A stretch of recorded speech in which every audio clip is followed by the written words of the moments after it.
Politics, चुनाव, यही सब आता है ना। लेकिन आजकल सुर्खियों से दूर पर्दे के पीछे बिहार में एक बहुत बड़ा और खामोश बदलाव हो रहा है। आज हम इसी बदलाव की कहानी को समझने वाले हैं कि आखिर वहाँ चल क्या रहा है। जी हाँ, 50 से भी ज्यादा मेगा प्रोजेक्ट्स पर एक साथ काम चल रहा है। और सुनिए, ये सिर्फ कोई सड़कें या बिल्डिंग्स नहीं है, ये वो विशाल प्रोजेक्ट्स हैं जिनमें बिहार की पूरी तस्वीर को हमेशा हमेशा के लिए बदलने का दम है। अच्छा, अब सवाल उठता है कि ये मेगा प्रोजेक्ट होता क्या है।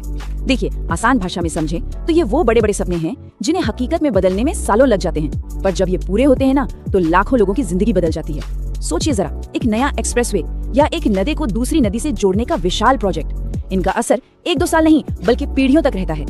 तो आज के इस विश्लेषण में हम क्या क्या देखने वाले हैं? सबसे पहले बिहार के इस सीक्रेट ट्रांसफॉर्मेशन को समझेंगे, फिर देखेंगे कि पानी की जो सदियों पुरानी समस्या है उसे कैसे सुलझाया जा रहा है।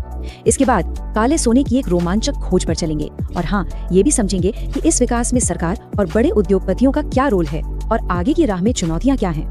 तो चलिए शुरू करते हैं पहले हिस्से से।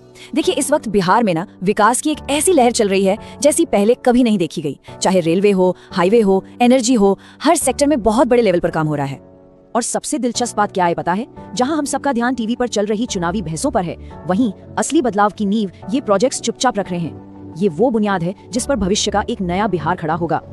अब बात करते हैं बिहार की एक सबसे बड़ी, सबसे पुरानी चुनौती की, पानी।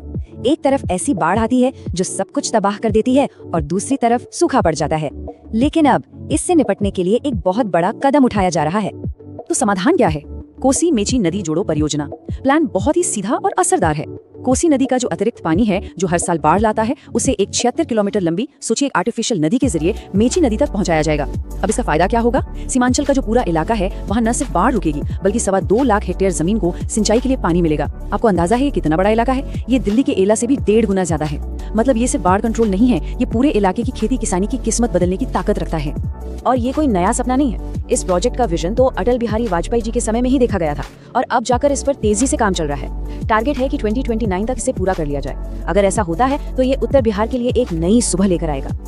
पानी की समस्या से आगे बढ़कर अब चलते हैं एक और रोमांचक खोज की तरफ, एनर्जी। क्या बिहार भारत का अगला एनर्जी पावर हाउस बन सकता है? इस सवाल का जवाब शायद जमीन के नीचे छिपा है।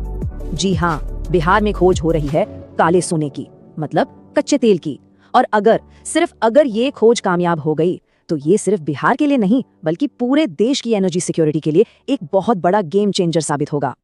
और ये कोई छोटी मोटी कोशिश नहीं है। इस पूरे मिशन में करीब 26,500 करोड़ रुपए का भारी भरकम इन्वेस्टमेंट हो रहा है। ये आंकड़ा खुद बताता है कि इस खोज को लेकर उम्मीदें कितनी बड़ी और कितनी सीरियस हैं। तो ये पैसा जा कहाँ रहा है? देखिए, ये एक मल्टी लेवल एफर्ट है। एक तरफ तो गंगा बेसिन में तेल और गैस की खोज चल रही है, दूसरी तरफ पारादीप, हल्दिया, दुर्गापुर से एक बड़ी LPG पाइपलाइन बिछाई जा रही है। इसके साथ ही 5 जिलों में घरों तक गैस पहुंचाने के लिए सिटी गैस नेटवर्क बन रहा है और जो पुरानी बरौनी रिफाइनरी है उसकी कैपेसिटी भी बढ़ाई जा रही है। मतलब एक पूरा का पूरा एनर्जी इकोसिस्टम बनाने की कोशिश हो रही है। तो ये सब जो हो रहा है, ये कर कौन रहा है? विकास की इस गाड़ी को चला कौन रहा है? इसको समझने के लिए हमें सरकार और बड़े उद्योगपतियों दोनों के रोल को समझना होगा। इसे ऐसे समझिए, सरकार का काम है एक अच्छी पिच तैयार करना, मतलब सड़कें बनाना, एयरपोर्ट्स बनाना, निवेश के लिए अच्छा माहौल बनाना। लेकिन उस पिच पर आकर चौके छक्के लगाने का काम, यानी बड़ी बड़ी फैक्ट्रियां और इंडस्ट्री लगाने का काम, वो करते हैं उद्योगपति। वो अपना पैसा और अपनी एक्सपर्टीज लेकर आते हैं। एक के बिना दूसरा अधूरा है, बिल्कुल। और ये सिर्फ बातें नहीं है, आंकड़े भी यही कहानी कह रहे हैं। देखिए, मेगा प्रोजेक्ट्स के मामले में बिहार अब महाराष्ट्र और गुजरात जैसे कॉप राज्यों की लीग में शामिल हो गया है। 50 से ज्यादा बड़े प्रोजेक्ट्स, ये कोई मजाक नहीं है। लेकिन एक्सपर्ट्स का मानना है कि अब असली चुनौती अगले कदम में है।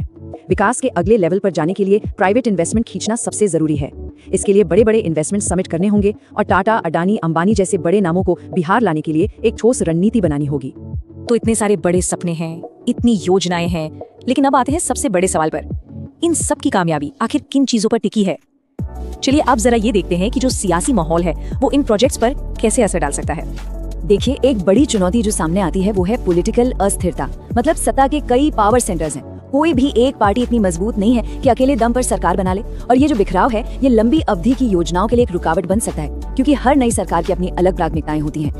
जाहिर सी बात है, इतने बड़े पैमाने पर जो विकास हो रहा है उसे पटरी पर रखने के लिए एक स्थिर, एक स्टेबल सरकार का होना बहुत जरूरी है। तभी लॉन्ग टर्म प्लानिंग कामयाब हो पाती है और करप्शन जैसी चीजों पर भी लगाम लगती है।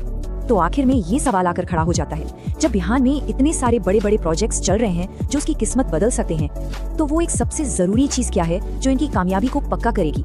क्या वो राजनीतिक स्थिरता है, क्या वो बड़े उद्योगपतियों का पैसा है, या फिर लोगों की अपनी भागीदारी? सोचिएगा जरूर, क्योंकि इसी के जवाब में बिहार का भविष्य छिपा है।